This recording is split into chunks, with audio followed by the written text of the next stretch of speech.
Hello everybody, and a special hello to everybody. Jackson, Matthew, Marjorie, and Emma here in Maine, and Malia and Lucas in Missouri, to Kai Ming and Ru Kai in Washington State, Hope here in Maine, hi Hope, and Dylan in Maine, Lucas in Maine, and our friends Leslie and Mary over in England, to Ezzy and Indy in Oklahoma, and hello to Kayla here in Maine, and Sylvia, Macy, and Lillian in Maine, Happer and Judson in Maine, Caden and Xander in Maine, and Evangeline and Isaac in Rhode Island, and Mabel in the country of China.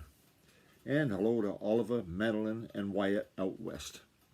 Hi everybody, and we're ready for Chapter 3 in Mrs. Peter Rabbit. And Chapter 3 is entitled, Hooty the Owl Changes His Hunting Grounds. I wonder what that's going to mean for everybody. And Peter Rabbit says, a full stomach makes a pleasant day. An empty stomach turns the whole world gray.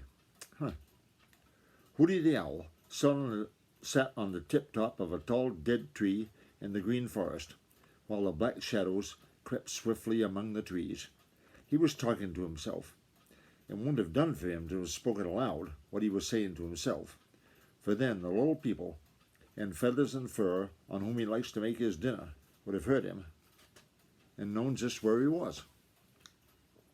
So he said it to himself, and sat so still that he looked for all the world like a part of the tree on which he was sitting. What he was saying was this: "To-hit, to-hoo, to-hit, to-hoo, will someone tell me what to do? My children have an appetite that keeps me hunting all the night, and though their stomachs I may stuff, they never seem to have enough. To-hit, to-hoo, to-hit, to-hoo, will someone tell me what to do?" When it was dark enough, he gave his fierce hunting call, "Woo-hoo-hoo, woo-hoo."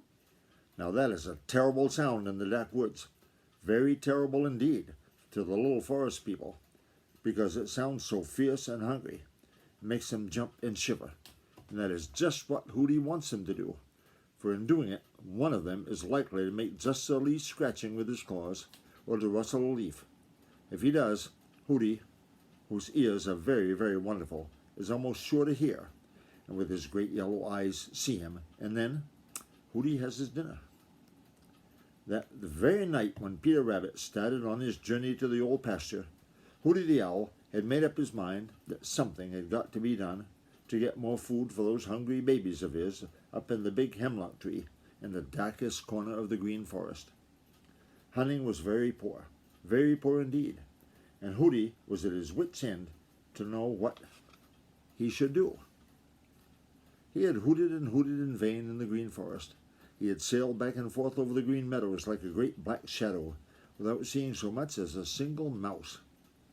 "It's all because of Old Man Coyote and Granny and Reddy Fox," said Hooty angrily. "They've spoiled the hunting. Yes, sir, that's just what they have done. If I expect to feed those hungry babies of mine, I must find new hunting grounds. I believe I'll go up to the old pasture. Perhaps I'll have better luck up there."